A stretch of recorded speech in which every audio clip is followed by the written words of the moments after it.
Now, moving quickly into what offsets to use. Here I'm just showing a figure from another paper. It's the Oxford Principles for Net Zero Aligned Carbon Offsetting, which we're not specifically endorsing or plugging in the brief, other than to say we need a taxonomy to talk consistently about the different types of offsets that are available. And I'm happy to go into this in more detail later in the webinar today, and we might talk about it a little bit in our sessions. But the question is, how do we break down all the available offsets that we have? And when we talk about, when we talk about which emissions to use, which offsets to use, the key is essentially a set of principles that ensure quality. And by quality, we mean the integrity of the carbon benefit. So we're very clear in the key messages of the brief that certainly pursuing non-carbon co-benefits, which often takes the form of improving livelihoods, ensuring conservation outcomes, biodiversity preservation, any number of other benefits besides the carbon angle, those are certainly very important. And if we can find offsets that provide those co-benefits, excellent. But that can't happen to the detriment of the carbon benefit, because the specific claim that we're talking about is the claim of net zero emissions. And so that's something that can be quite difficult, because when we're selecting offsets, there's often a desire to sort of conflate the non-carbon benefits with the carbon benefits, which is and one of the reasons for that is that a lot of FHE institutions, net zero emissions might be one of the only sort of marquee targets we've made. We haven't made additional targets necessarily, like net zero impact on biodiversity or net zero impact on land conversion for agriculture. So that's another piece. And so when we think about which offsets to use, we're talking about the carbon benefit, making sure it's powerful. In the brief, we reference the fact that there are many existing offsetting guides that go in great detail into each of these. I'm watching a presentation at the moment, so it's okay. Each of these pieces, and this includes the risk of non-additionality, which is the idea that the carbon benefit might have occurred in the counterfactual scenario in which the carbon project didn't occur. That's a very, very difficult assessment to make, more difficult for some carbon projects than others. And if it's relevant, I have a table we can show later where we map out the different carbon project types across these different risks. This doesn't appear in the brief, but I'm happy to share it today. It's from another publication. It might be helpful in sort of thinking about the universe of all the different offsets we can choose from and how they compare on these risks. So after additionality, there's this idea of permanence. I think a better way perhaps to describe permanence is risk of reversal or durability of storage. And that is to say, what's the physical risk that the place where you're storing the carbon in order to generate this carbon credit is secure and isn't re-released into the atmosphere? And so that varies depending on the carbon project type. There's this idea of double counting, and that comes up in a few different ways, particularly in the COP conversations of Article 6. And how do we make sure that two people, whether it's a university and a government, or two offset purchasers, or there can't be more than one person claiming the same carbon benefit, of course. Carbon leakage is the idea that reductions in one place might spur emissions in another. And this happens a lot whenever we're having carbon projects that involve land use, because of course, above ground land is a sort of finite zero-sum area for us to produce the food and fiber we need as a global society. And so there's a lot of questions and issues there. I'll skip the last two because I think we're running out of time, and just talk about the figure that we present in the brief, which is really to demonstrate that the offsets that we all collectively procure over the coming years as COP26 arrives and we really shore up our net zero strategies, the offsets that we choose to procure this year and next year are not necessarily the offsets that we'll be procuring 5 years from now, 10 years from now, and 15 years from now. And this is this idea that as institutions, after we've reduce emissions as low as practicable. After we've eliminated the emissions that we probably shouldn't be offsetting in the first place, we've gotten down just to this bucket of emissions that it makes sense to offset. And after we've filtered for offsets that meet all of these standards for very, very high quality, which, by the way, simple reliance on the protocols and certifiers like VCS and Gold Standard is unfortunately not sufficient to ensure, then we also have to think about how our portfolio of offsets transitions over time. And this is this idea of a shift towards carbon removal offsets over emission reduction offsets, and also a shift towards offsets with higher durability storage. So we showed here simply not a prescriptive, but an indicative sort of stylized portfolio for how an institution first might scale up what percentage of their hard to abate emissions they offset. So quite rapidly achieving what we might call carbon neutrality, where all remaining emissions are offset. And then within the emissions that are offset, ramping up the purchase of carbon credits that meet these specific criteria, specifically a shift towards carbon removal and long-lived storage. The end of the brief, which I won't cover because I think it's time to hand back to Fiona and others, we talk about what's the way forward. And this is really where the EAUC comes in, and the idea of a carbon offsetting alliance that all of our institutions could join together in is quite powerful, because a lot of the carbon projects that we will need to shift to, the types of carbon removal that will eventually be what we rely on, these projects benefit from banding together and co-financing from multiple institutions. So we can do a lot more together than we can as individual institutions sort of picking and choosing carbon projects to support. I'll leave it there and looking forward to the breakout rooms in a bit. Great, thank you, Eli. And we'll have plenty of time for Q&A. So I am just going to share my screen.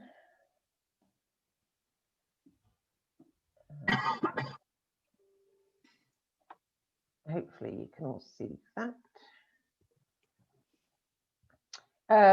So just following on from Eli's presentation there, and so what came out of the briefing and the discussion with all of the authors of the briefing was the idea of having some sector-wide initiative. So EAUC are looking to set this up, and the reasons for that is about the collective purchasing power that we could have. So if all the institutions are part of the coalition, then we can all put money into it, and therefore that brings a much more power to buying carbon credits. But also it can help drive the demand for permanent carbon capture and storage, which Eli touched on there. And obviously our aim from EAUC is to provide support to universities and colleges, and about not reinventing wheels. So obviously all institutions will have to be looking into this area. So it's about sharing the knowledge and the expertise. And I think that's a really key thing, is that we've got experts and knowledge in the sector, so we are using them for the benefit of the sector. And also to provide sort of a robust and credible scheme, so institutions can have confidence in what they are offsetting. So in terms of what this will actually look like, we have set up an advisory board of climate experts, which are a subgroup of the authors of the briefing.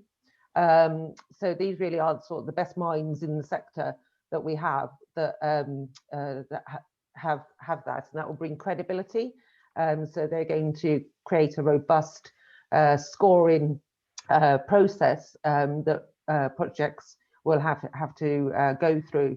So sort of all the due diligence is done, and sort of accepting all that additionality, and also looking at sort of further ethical, social impacts. And then we are going to have an appointed fund manager. For the pilot, we will have one, and that's Carbon Green. So Toby from Carbon Green is here on this call as well. And then that will also gives the institutions confidence that it's being done correctly, and all the necessary certificates, etc., will be provided. Then we're going to start with a pilot, as they said, and we will then continue to evaluate and to improve the scheme. And then we will open it out for all institutions in the UK and Ireland. And then the key thing is that we will have sort of conditions of entry. So we have a clear reduction plan and targets. So an institution has to sort of abide by those in order to be there, because we want to ensure that it is those hard to abate areas are being offset, and it's not a quick win to say that you are carbon neutral. You have to have a solid plan behind it to meet your targets. So how this would actually work for an institution. So the institution contacts the AUC. We assess the conditions of entry and clarify the scopes. And scopes, I mean sort of scopes 1, 2, 3, but also it could be that it's you are only ready to offset a specific department or a particular activity in your institution, such as flights. And so we go through that. Then the appointed fund manager will provide recommended offsetting projects, and we're kind of working on two types, if you like, a set menu, if you like. So that will be a good sort of rounded collection of projects that the advisory board have recommended that institutions could go for, sort of a set menu option. Or if an institution wants to particularly focus on projects that have got particular benefits, such as they might sort of research abilities within it, for example, then we're going to have a sort of an a la carte option in terms of the institution can pick from the menu in terms of which projects they want to be part of. Then the transaction happens with the appointed fund manager and the institution, and then the fund manager provides the certificates for the offset, and then the whole process is being run and managed by EAUC, and there'll be regular reviews of this, along with the advisory board regularly reviewing the recommended projects. So the benefits of this is that we will be having a varied suite of projects. So as I said, sort of that additionality, and it could be linked to research or teaching possibilities, particular community projects, but also ensuring that there are UK specific projects as well for those institutions that want to invest more locally. As we've already said, offsetting is a really complex area, and we see that there's an awful lot of resource needs to go into it in order to review the projects, and many institutions wouldn't have that resource to spend in this, or necessarily the correct expertise. So the Carbon Coalition will bring that to the institution. And also, as Eli says, is about the sector showing leadership and pushing the offsetting sector. So sort of a supply and demand scenario, especially with sort of the more permanent storage Eli referred to. So, and again, with the purchasing power, we can hopefully push the offsetting sector to move into more permanent carbon capture and storage. And I think with the scheme, it will bring confidence for the institution and show the transparency for staff and students as well, to bring that credibility for the institution and have that confidence that they are investing in the best possible projects available. Also, with obviously, as the AUC, as our heart is all about sharing good practice. So again, this is not about reinventing wheels. So sharing strategies, sharing policies, sharing different engagement techniques. We'll hear from Charles at LSE later on in the webinar about some interesting ways that he's engaging staff and students. So, and then moving on to the boundaries. So the EAUC Carbon Coalition is not going to dictate to institutions what they can offset and how they offset. So it's up to the institution to decide whether it's an institution level that they're going to offset, or if it's at a departmental level, for example. It's the institution to decide which scopes to include, so whether it includes scopes 1, 2, 3, or if it includes specific activities such as travel and such as student flights, as Eli was mentioning. As I've said, the institution has to commit to reducing emissions in alignment with the principles document. And we are asking for institutions to publicly report against progress against their targets. And then we can also offer help and further support if required. So the next steps are that we are going to be starting a pilot. We've got 8 institutions already, so you've got a list there of the institutions that have already sort of put their hands up to be part of the pilot. Very big thanks to those that are putting their hands up. If anybody else would like to be part of the pilot, then do contact me directly. And that's sort of the summary of the Carbon Coalition. So we'll have a quick Q&A session here just before we go into breakouts, if there's any particular comments that you have for or questions for Eli. Sorry, I haven't been able to look at the ones in the chat yet.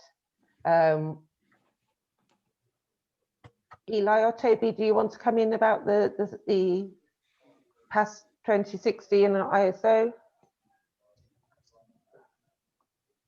I think we've had a little bit of back and forth in the chat, and yeah, really great questions and things to bring up. And I think Charles put it really well, at least in my opinion. So yeah, I think we can go straight to Toby, unless you want to discuss that. We can probably go straight to questions from the full group.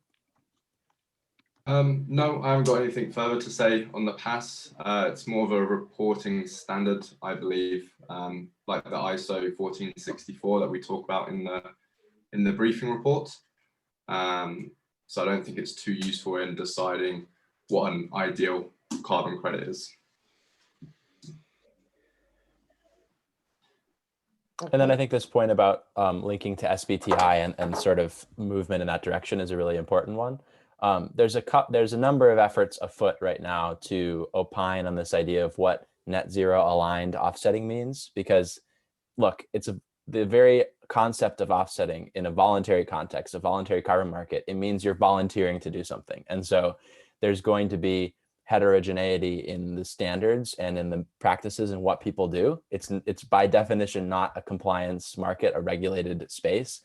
And for that reason, there's going to be people that use offsets in a responsible way to achieve net zero emissions, and people that are, overstretching and trying to make a claim like carbon neutrality or net zero emissions by using offsets that are low quality, or by failing to make these transitions towards removals, the various things that we talk about. So that's where a group like SBTI or SIF is also leading a convening that's going to address this topic. The Oxford Principles are another take on it. All of these efforts are trying to achieve consensus on what net zero alignment means. And so very good point from Gavin that we'll need to, with this offset alliance, try to achieve consensus or alignment with those other initiatives so that yeah, there's alignment there. Yeah, and just to follow on from that, so EAUC are also in dialogue with SBTI on the potential to develop a education framework for SBTs. So, and again, we have got various institutions involved in that and being part of a pilot. And that's also looking at global institutions as well. So again, if anyone's interested in SBTs, then get in contact with me if you want to be involved in that. Claire, can we do we're just going to do a quick poll in terms of sort of the where institutions are at in terms of offsetting. Claire, I don't know if you can put the poll up now. Yeah, it is up. People are voting. Okay, great. Thank you. So Yeah, so this is just so we can see sort of what stage our institutions are at in terms of having an offsetting policy or strategy. I know that certain research funding is such as Wellcome Trust are now asking for policies and strategies at the application stage for funding. So it'll be, you know, so for more pressure on institutions to have a policy and a strategy. Can you share the results then, Claire, on the poll, please? Yeah, we've got 50 out of 67 people who voted. And I will share the results.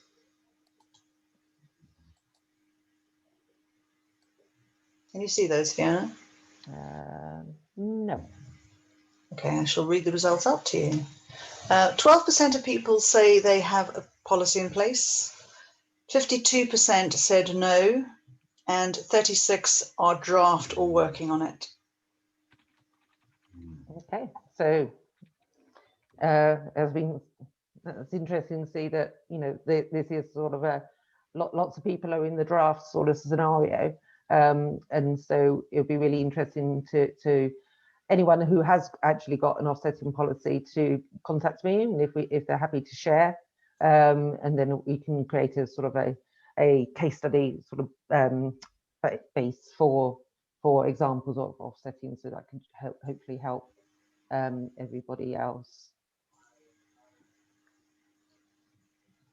There was a question from Matthew about the consensus that student travel is excluded from the carbon footprint.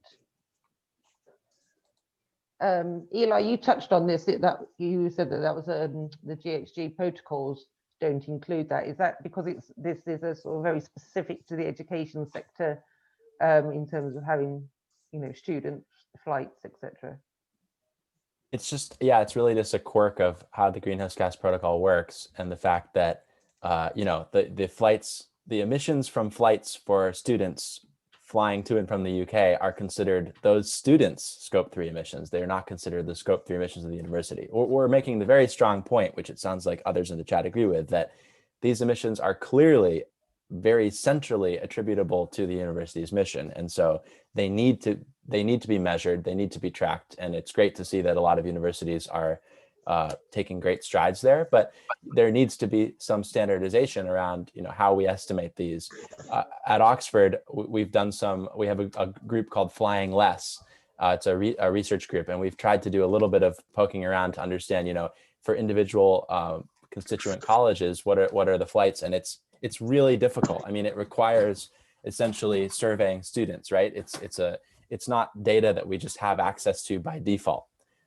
There's ways you can estimate it, but there needs to be more thinking that goes into, and this is another huge benefit of the Offsetting Alliance that we're talking about, is the ability to share best practices and find out, you know, there's probably at least several people on this call who have thought very deeply about how to incorporate student flights into their emissions estimates. So yeah, it's an extremely important bucket of emissions to think about. Great, thanks, Ivan. Right, so I think we will now go into our breakouts. We are just going to sort of look at sort of what your institution is considering including in offsetting, such as student flights, for example. Also looking at the barriers and challenges that you're all facing, and in particular what sort of help and support you would like to see that EAUC can help with us. We're going to have 5 breakouts, and Eli, Charles, Rachel and Toby and myself are going to sort of be heading up each of those breakouts. We'll have about 30 minutes, and then we'll come back to the wider group to have a further Q&A and just finishing off the session. So Claire, if you can put us into the breakouts, please.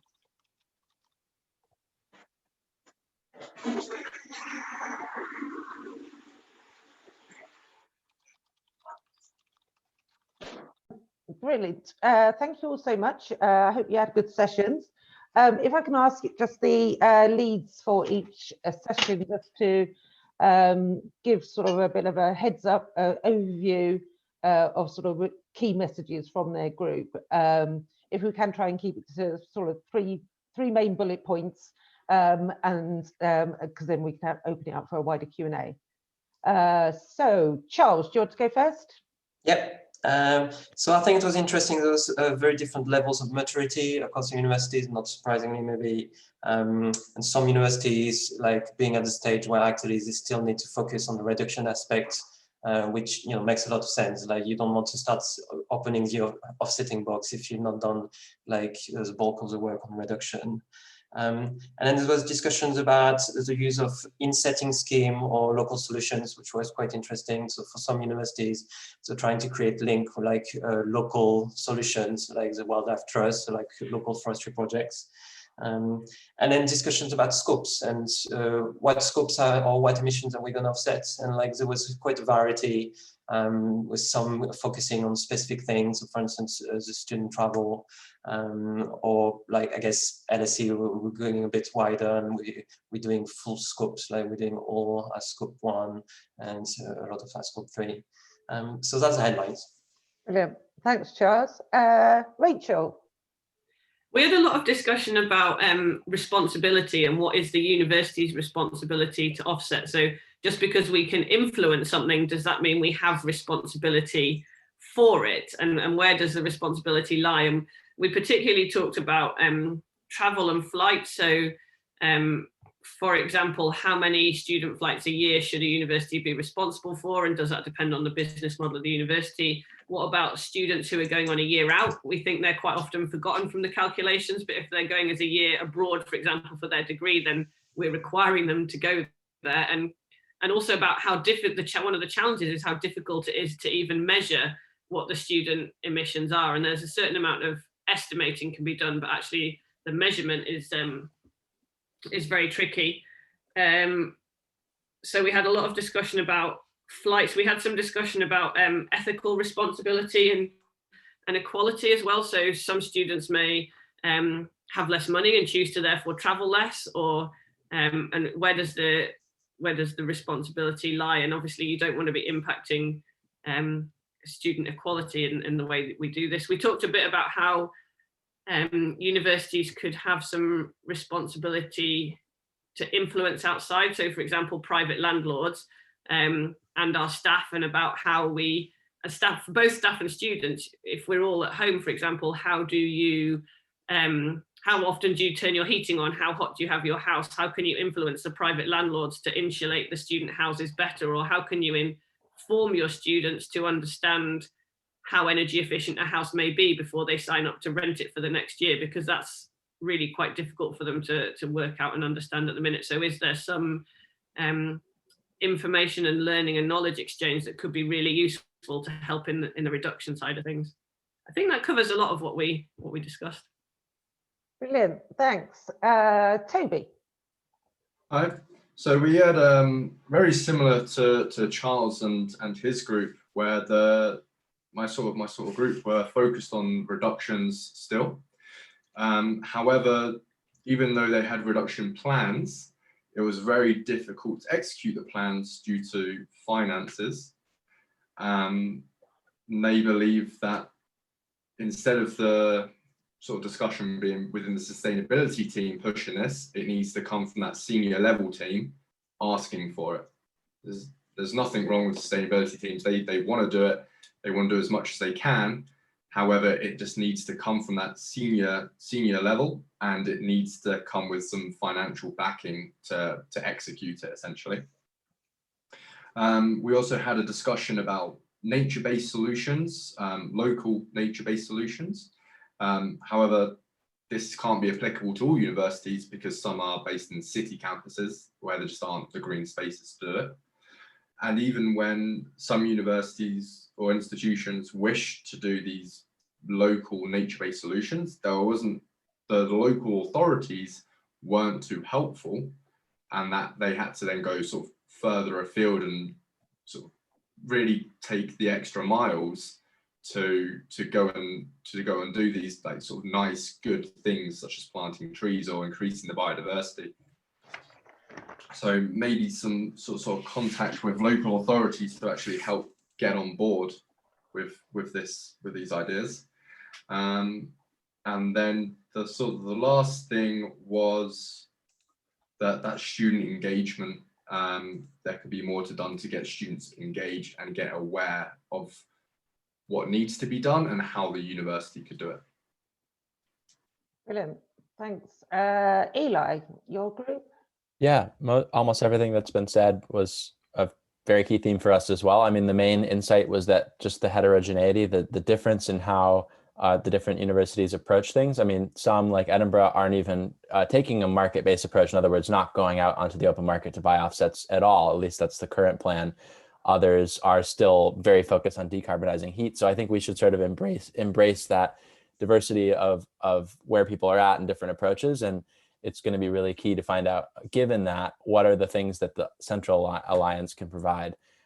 There was a lot of interest in removing CO2 or finding reductions on own estates, particularly around agriculture. So there's a lot of working farms that are actually used as commercial farms, but also in teaching. That came up a couple of times, so that was kind of interesting. And yeah, the biggest thing is the budgetary restriction, the fact that this was a rough year for many reasons, and 2020, and there's not a lot of money to accomplish all of these goals. And I mean, yeah, as far as I'm concerned, actual decarbonization is the most important thing. So that's where money should be going. So yeah, I think if budgetary concerns restrict which kind of offsets can be purchased, then we actually had we started to have a really interesting conversation at the end, where one of the participants brought up this idea of not letting perfect be the enemy of the good, and just having something, because there's going to be a supply crunch for very, very high quality offsets, which is definitely true.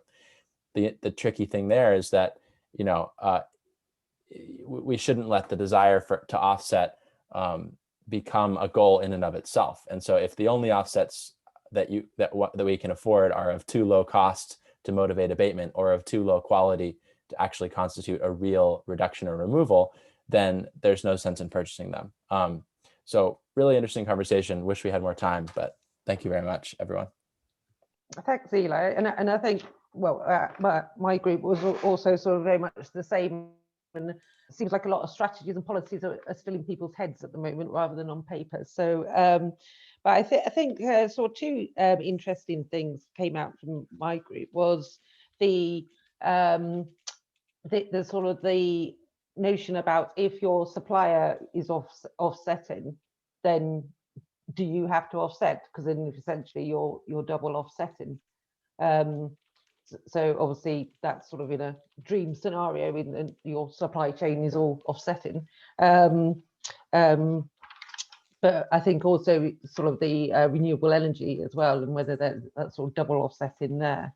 And Eli, on your point there, in terms of will we run out, and especially for institutions that want to do stuff at projects on a regional level, we had a couple of Scottish institutions in my group, so they were very much looking at Scotland projects, but one key one has already run out of carbon credits. So sort of what are the options, and is it feasible for all of the sector to come together under a coalition, and is there going to be enough credits out there?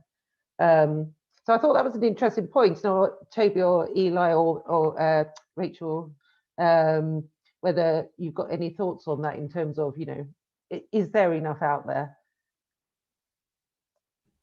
Sure.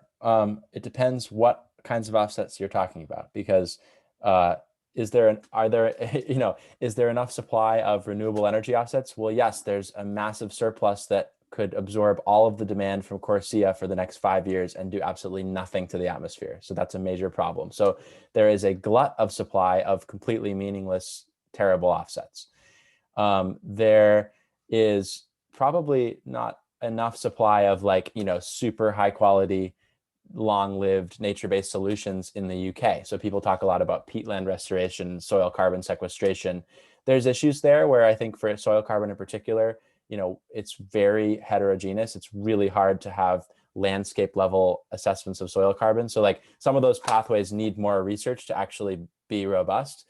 Then you've got the sort of engineered solutions like direct air capture, you know, the sort of extremely expensive but extremely high quality carbon removals, that there is a massive supply crunch there. Like there's very, very little supply, but it's not something to be concerned about. If anything, what those solutions need is sort of a modicum of support from groups like this EAUC Offsetting Alliance. So I think you can imagine a situation in which we're primarily buying more conventional offsets, but there's a small but growing allocation towards the new solutions. Those agreements are exactly what those new solutions need to scale up. You know, Bill Gates said yesterday at the launch of the, yesterday there was a big launch at virtual Davos for the Task Force for Scaling Voluntary Carbon Markets, which is this big Mark Carney-led initiative to blow up and expand the voluntary carbon market. And Bill Gates was one of the presenters, and he basically said, you know, the smartest climate money ever spent was downcosting solar and wind. And we can thank Germany and Japan for that. And similarly, we're going to look back and say, you know, some of the smartest money that was spent in the 2020s was people that went out on a limb and paid a premium for this very, very high quality carbon removal, direct air capture, various biogenic carbon capture, and mineralization, enhanced weathering, these pathways that actually enable locking up CO2 essentially in perpetuity, which is really what you need to match fossil emissions with. You know, it's not appropriate to be matching fossil emissions, which are going to persist for tens of thousands of years, with solutions that only store carbon temporarily. Of course, we need to do that in the short term, but in the long term, that's not going to allow us to maintain a balance of sources and sinks. So the supply is not there, but it will only be there if we start supporting it. So it's a difficult question. Yeah. Thanks, Eli. I see there are lots of sort of questions coming up in the chat. And where we're running out of time, and I think we could have a lot more time spent on this. But Charles, I just wanted to bring you in because you're sort of a bit further down the line in terms of your offsetting journey, so to speak. And I think you've got some really interesting ways to engage staff and students. So could you just give us a quick summary on what you're doing at LSE? Yeah, sure. Thanks, Fiona. And thanks to the speakers and like all the attendants coming here today. So yeah, LSE last year conducted a sustainability consultation on a range of sustainability topics to develop a new sustainability strategy. And we did consulted the LSE community on the idea of mitigating the impacts of our carbon emissions using carbon offsets. And there was some really healthy debate on that specific topic. But what was interesting is that actually 86% of the LSE community supported the idea of LSE starting now to use some carbon offsets to mitigate the emissions but not yet avoided or reduced. So our top priority will always be carbon reductions, there's no question about it. But this year we will start buying carbon offsets to mitigate our measured emissions. So we're going to be a carbon neutral university for our measured emissions. So we did a consultation exercise like last year, and then right now we just appointing a carbon offset supplier. We had a selection panel which was made up of the sustainability team, the procurement team, and student and academic representatives. That was really helpful because we had different perspectives around the table. And the good news is that we came to a unanimous consensus on like what to do next. And then what we're going to do is that now we're appointing a supplier and like a partner. We're going to work with them to do a second round of community engagement with our staff and students to decide on the final composition of our carbon offsets portfolio for this year. So we can see several different ways of doing that. We're going to have internal events, probably some pooling or voting process. And then that means that it will also be an educative opportunity to go into this discussion we're having right here of removal vs emissions reductions, long-term storage, and all those discussions. So we're quite excited by it, and we see it as a really interesting way to engage our students. That's really interesting. And I think it's a really good way of engaging staff and students to be part of that sort of decision making as well. Okay, we've got five minutes left. Does anyone have any sort of key points that they want to make? I know there's lots of chat about the price of permanent storage. Toby, do you want to come in on that in terms of sort of what we're thinking? Sorry, I was deep in the chat there. You repeat the question, please. Well, it's just about what was happening in the chat about sort of the price of permanent storage and Yes. how we can drive that down. So the aim within the briefing papers, as we've all discussed, there was great discussion of what offsets we should use, and something that was very apparent was that we do want this permanent storage sort of carbon credit, and that can come from the direct air capture. But as we can see, it is really, really expensive. Some of the quotes I've had from a project that I've looked at is at 900 euros per ton. Compare this to a nature-based solution project, you're looking about 10 euros per ton. So the price is really, really high. But obviously, Eli presented a graph earlier. I'm not sure if you can put it back up, Eli. It was the graph where the carbon removals with the long-lived storage, they start at 0%, and then over time, we increase them gradually up until, there you go, up until 100%. So as part of the Carbon Coalition, we would like to start with a really small, I'm talking maybe 1% of our portfolio is this direct air capture, just because it's so expensive. But when we use other carbon credits from nature-based solutions and possibly emission avoidance projects, then actually that 900 euros tons, it kind of just gets hidden and averaged out. But then over time, when we are putting together this off-the-shelf portfolio, we will gradually ramp up the percentage of permanent level storage projects. And then hopefully, as your emissions will come down through your reduction plans and through just your scope 1 and 2 emissions becoming more green, your price that you're paying to become carbon neutral shouldn't change that much year on, year out. But the level of permanent storage we get is increasing every year. So that's the plan, and that's definitely the aim. And then hopefully we can work together with these suppliers for research purposes, and we can help just bring the overall cost of the technology much, much down. Thanks, Toby. And I think, you know, when in my presentation earlier, when I was talking about sort of set menus and a la carte, sort of the set menu is that kind of combination of that sort of percentage mix to have that. But as we say, the a la carte menu as well. Yeah. Okay. I'm aware that we only have a couple of minutes left. Does anyone have any burning questions that they want to say? Charles, you've got your hand up, I believe. I was just going to make a point that I think in the paper we made a point about the importance of your institutions being quite transparent about the targets, and especially so what scopes are included in targets, and also, you know, what is the definition institution use when they say net zero, because that can make big differences. And I think so that there is consistency and also transparency.